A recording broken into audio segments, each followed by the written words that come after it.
Alright guys, so this is a video that I didn't ever want to have to make. Wasn't planning ever doing this, but here we are. Last week, got a DM, a message from two players that want to know about a certain company, if they were real, if they were legitimate, if they could trust them and just proceed further communication with them.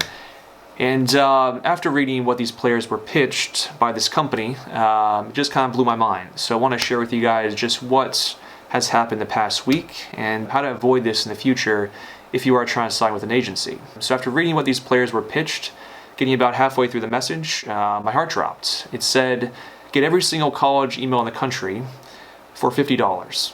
Now, we all know, guys, this past spring I spent about, God knows how long, probably about 200 plus hours finding every single college soccer email in the country. And we also know that there's no one insane enough in the country to do that. So when I see a message like this from a player that says a company has this kind of information, it raises a major red flag. It means that they downloaded these email lists off my website and is now charging for something that I have for free and saying that it's their own. So you guys can imagine just the amount of emotion I've been going through the past week, frustration, anger, and just how pissed off I was. It's hard to correlate that anger last week, but that anger last week has been replaced by something that I didn't think would be replaced by, and that is sadness. Down the bottom of this DM from this player, this company, was the actual owner's name who's running this company, and it was someone that I actually know. Not only is it someone that I know, but someone that I called a friend. So just the amount of confusion and just frustration and sadness makes it hard to make this video, guys. But I knew in kind of the back of my mind that this is probably going to happen eventually because these email lists are worth some money. And having them for free, someone's always going to take advantage of the system and try to scam players. But having said that, just the way it happened just kind of blew my mind, and this f***ing hurts. There's nothing else right now, guys, in the world that I'd love to do more than to roast this guy publicly, just blast his name across the internet, saying that he's a fraud, that he's a phony, that he's a fake. But I can't do that. That's not who I am, that's not what I represent, that's not what I stand for. But what I can tell you is that I played college soccer with this guy.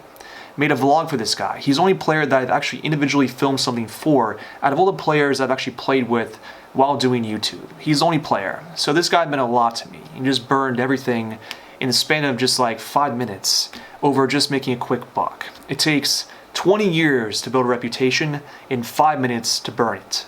So after trying to read, guys, and just trying to comprehend what was in front of me and just kind of processing this whole situation and just like staring at this message for a good half an hour and just making sure that was correct, that was accurate, and it was, but I just had to make sure. But after that period passed, sent a DM back to these players asking for a call, and they were more than happy to have this call because they were viewers of the channel. So I had a call with them for a good half an hour and just kind of talked about what they're being pitched, what they're offered, and that conversation led to something totally different, and that's how to actually know that a company is not real, know that a company is fraudulent, and just how to look out for a non-legitimate company in general. So essentially what I was getting out these two players was, if I wasn't in the picture, if my channel didn't exist, if they didn't send me that message, how would they know that this company isn't real, that they just wanted money, that they weren't actually trying to truly help you develop and play professionally or in college? How would they know? And they didn't have an answer to that, which was concerning. But after that call ended, I went to bed feeling like shit. The next morning called this friend, and he thought it was a call to catch up. It wasn't. It was a call to call him out.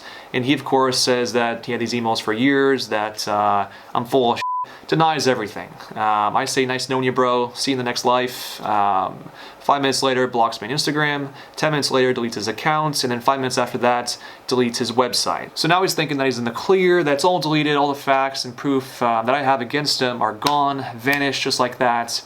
And that's where he f***s up yet again, because before the call I thought he would do this. So I took a screen recording, a screen video of his actual website.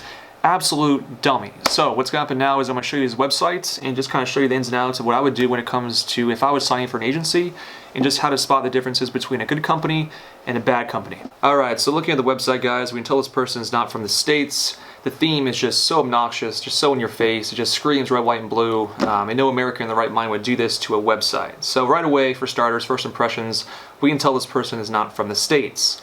After that, looking at the URL, this person didn't even bother to buy a domain, which is just so unprofessional and so lazy because a domain costs $10.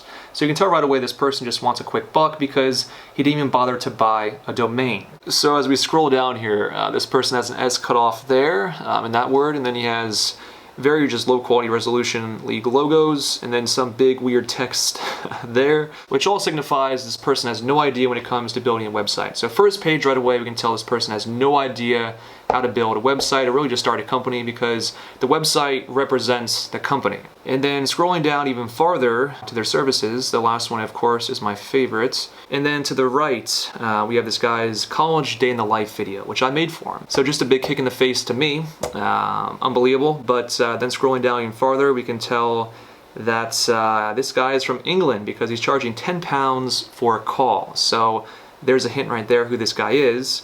And then going down to the bottom, we have Twitter, YouTube, and Instagram links. The Twitter link doesn't work. I tried to click on that. The YouTube link takes me to his personal YouTube page. That's kind of weird. And then Instagram takes me to the account that I showed you guys before. But going back on Instagram, actually, I want to show you guys this real quick.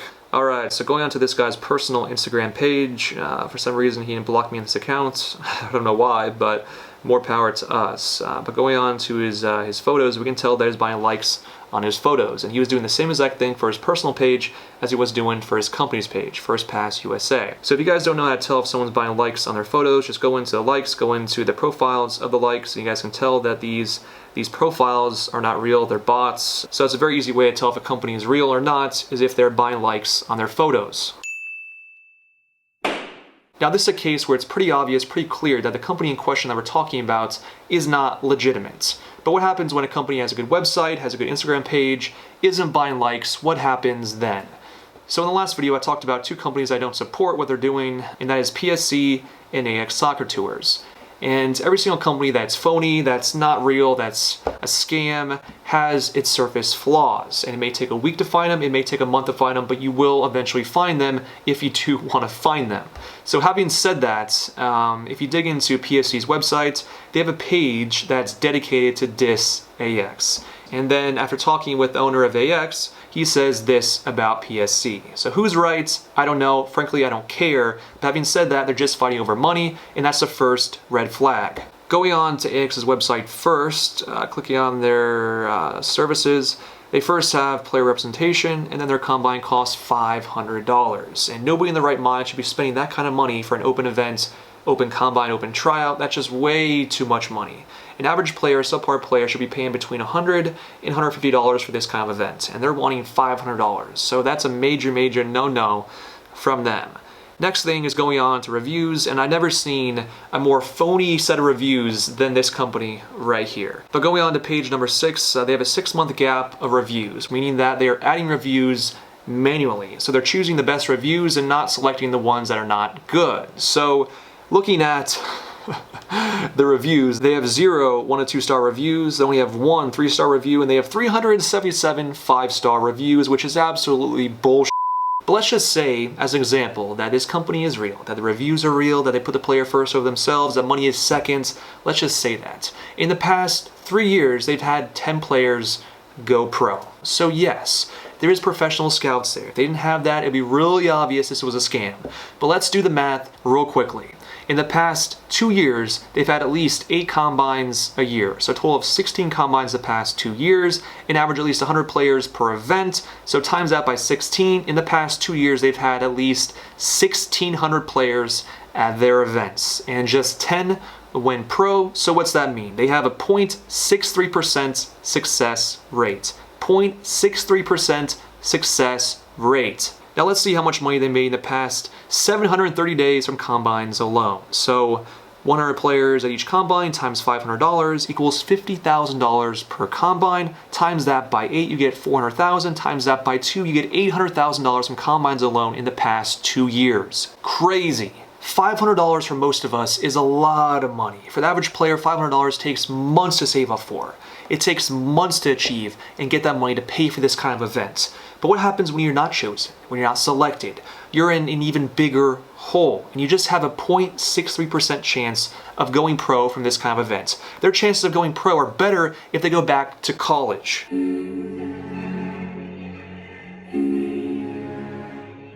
So that's AX, and now we have PSC, and their scam is much more elaborate. So looking at PSC's services, they got a lot going on here, but looking at their combines to start, they have over 16 combines per year, 12 men, 4 women.